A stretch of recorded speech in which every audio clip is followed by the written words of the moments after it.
បាទសូមគោរពនឹងជម្រាបសួរពុកម៉ែបងប្អូនជាទីគោរពនិងជនរួមជាតិជាទីស្នេហាដោយតែការសន្យាខ្ញុំបានជម្រាបជូនពុកម៉ែបងប្អូនជាទីគោរពនៅវីដេអូមុនហើយគឺសួរថាស្ថានភាពនយោបាយនិងសេដ្ឋកិច្ចរបស់ប្រទេសថៃកំពុងតែដុនដាបជាប្រវត្តិសាស្ត្រហើយដែលសេដ្ឋកិច្ចថៃធ្លាក់ចុះ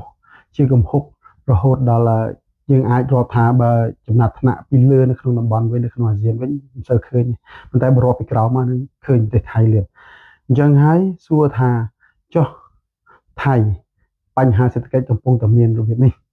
ពីព្រោះថាតាំងពីរដ្ឋាភិបាលអង្គអ៊ីងផែថងឋានชินวัตรមកយករដ្ឋមន្ត្រីទី31របស់ថៃមកមិនទាន់ដោះស្រាយរឿងបញ្ហាសេដ្ឋកិច្ចទោះបីជាលោកសេដ្ឋាទ្វេសិនជំនាន់មុនក៏មិនទាន់ដោះស្រាយរឿងបញ្ហាសេដ្ឋកិច្ចជូនប្រជាពលរដ្ឋថៃនិងប្រទេសបានទេហេតុអីបានប្រទេសថៃមានលុយមកពីណាបើកការវាយប្រហារមកលើកម្ពុជាទាំងកក្លឿនទាំងខុសច្បាប់ហើយបំផ្លាញគ្រប់បែបយ៉ាងទាំងអស់នេះអញ្ចឹងកន្លែងនេះដែលពុកម៉ែបងប្អូនសួរខ្ញុំ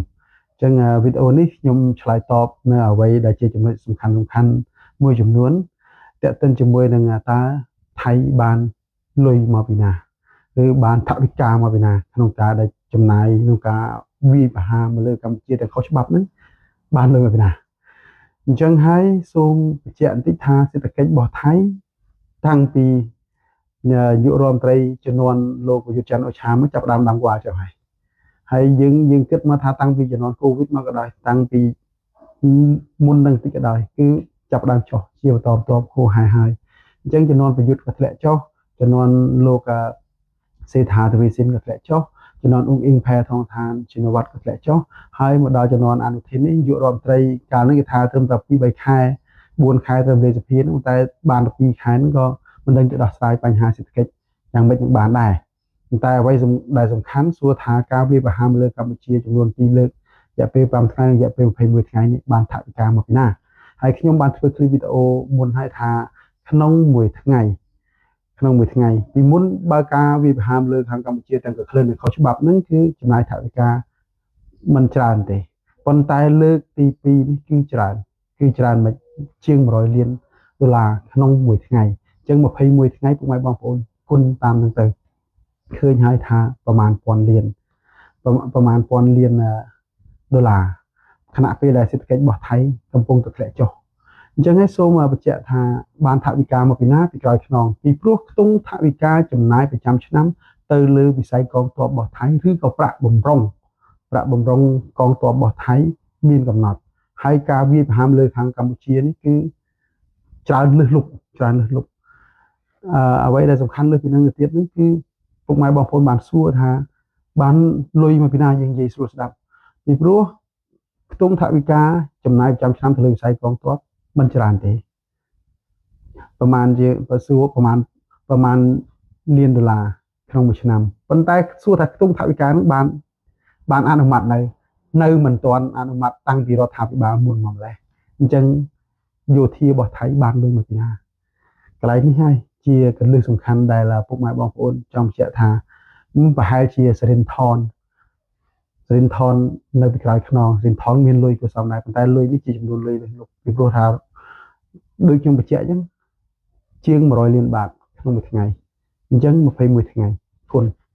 សួរប្រមាណជារឿងមួយដែលយើងអាចនិយាយបានថារាប់ពាន់លានដុល្លារហើយលើសពីនេះទៅទៀតអ្នកខ្លះថាស្ដាច់នៅក្រៅខ្នងកន្លែងនេះសមហេតុសមផលដែរពីព្រោះថាសេដ្ឋកិច្ចថៃកំពុងដាំក្បាលចុះលុយកងទ័ពក៏អត់មានបើកឲ្យដែរប្រហែលខែពី3ខែអត់មានបានបើកឲ្យទេហើយរឿងបញ្ហាសេដ្ឋកិច្ចនឹងក៏ដោះស្រាយចេញរឿងខ្ទង់ថវិកាចំណាយតាមស្ថាប័ននានាក៏មិនទាន់ដោះស្រាយចេញគម្រោងថវិកាចែកឲ្យជាពលរដ្ឋថៃ10000បាតម្នាក់នឹងចែកបានប្រមាណនឹងទៅសល់30-40លានអ្នកទៀតក៏មិនទាន់ដោះស្រាយចេញអញ្ចឹងហើយអ្នកខ្លះថាស្ដាច់នៅពីក្រោយខ្នងឲ្យមានការបើកការវាយប្រហារលើកម្ពុជាកន្លែងនេះសមហេតុសមផលប៉ុន្តែយើងអាចពិចារណាជាធៀបចូលទាំងអស់គ្នាពីព្រោះថាស្ដេចថៃរាមាទី10នេះឬក៏រជ្ជកាលទី10នេះគឺជាស្ដេចដែលមានជាងគេលើកលលោកហើយថវិកាមិនតិចជាង45,000លានដុល្លារទេដែលមាននៅក្នុងដៃហើយ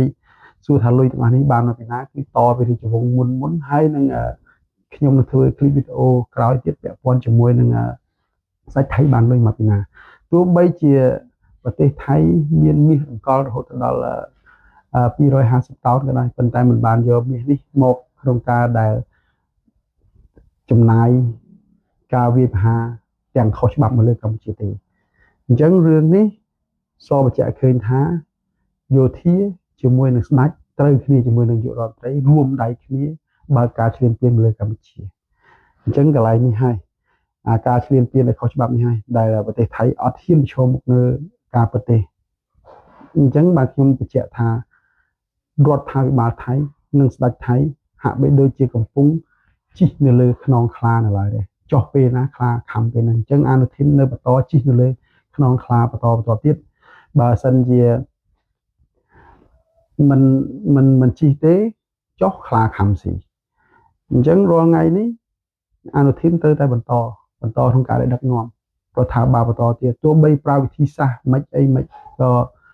ពុកម៉ែបងប្អូនពិចារណាខ្លួនឯងទៅខ្ញុំមិននិយាយឲ្យលម្អិតប៉ុន្តែហេតុអីបើប្រជាពលរដ្ឋងើបឡើងក្នុងការតវ៉ាមិនទទួលស្គាល់ហើយថាមានការកេងប្រឡងលើឆ្នោតប៉ុន្តែទោះបីជាប្រមាណខេត្តហ្នឹងបោះឆ្នោតមិនក៏អនុทิនធ្វើជារដ្ឋមន្ត្រីបន្តដែរជារឿងមួយល្អសម្រាប់កម្ពុជាដែលខ្ញុំបានបញ្ជាក់ថាអនុทินជាអ្នកចងដែលចងអញ្ចឹងអនុทินជាអ្នកស្រាយមានសាក្សីសូម្បីតែអាមេរិកសូម្បីតែម៉ាឡេស៊ីក៏មានហើយនឹងអាស៊ានទាំងមូលហើយនឹងបណ្ដាសកលលោកគ្រប់បណ្ដាប្រទេសជាច្រើនបានផ្សព្វផ្សាយតើទៅជាមួយរឿងនេះអញ្ចឹងថៃអត់មានអីប្រកែកបានទេព្រោះជារឿងពិតថៃបានចុះកិច្ចព្រមព្រៀងសន្តិភាពមួយកម្ពុជាហើយហេតុអីបានថៃបំពេញដើម្បីទៅសិលឹកឆ្នោតហ្នឹងអញ្ចឹងដើម្បីសិលឹកឆ្នោតហ្នឹងត្រូវហើយអញ្ចឹងទទួលយកសិលឹកឆ្នោតហ្នឹងហើយធ្វើជាមេដឹកនាំបន្តយុរដ្ឋមន្ត្រីទី32បន្តហើយមកដោះស្រាយនៅកម្ពុជានេះជាអ្វីដែលអនុทินទទួលស្គាល់ដូចខ្ញុំបានបញ្ជាក់នៅវីដេអូមុនអញ្ចឹងថាពេលថៃវាដាក់បលាលួសទៅរៀបបលាលួសដាក់កុងតឺន័រដាក់អីរបស់វាហ្នឹងជាមួយនឹងឈួតមួយឡប់កាន់ចោមพลังហ្នឹងក៏ឡប់ឡែច្រើនណាស់អញ្ចឹងនៅពេលដែលវាដកវិញហ្នឹងយើងដឹងហើយថាវាសើចបណ្ណាវិយមប៉ុណ្ណឹងហើយសើចពីមុននឹងអត់សូវលឺទេជាមួយសើចតាមក្រោយជាមួយកម្ពុជាទទួលបានជ័យជំនះហើយសើចតាមក្រោយនឹងលឺកម្រិតណាអញ្ចឹងសូមពុកម៉ែបងប្អូនមេត្តាគ្រប់គ្រងនឹងការពារ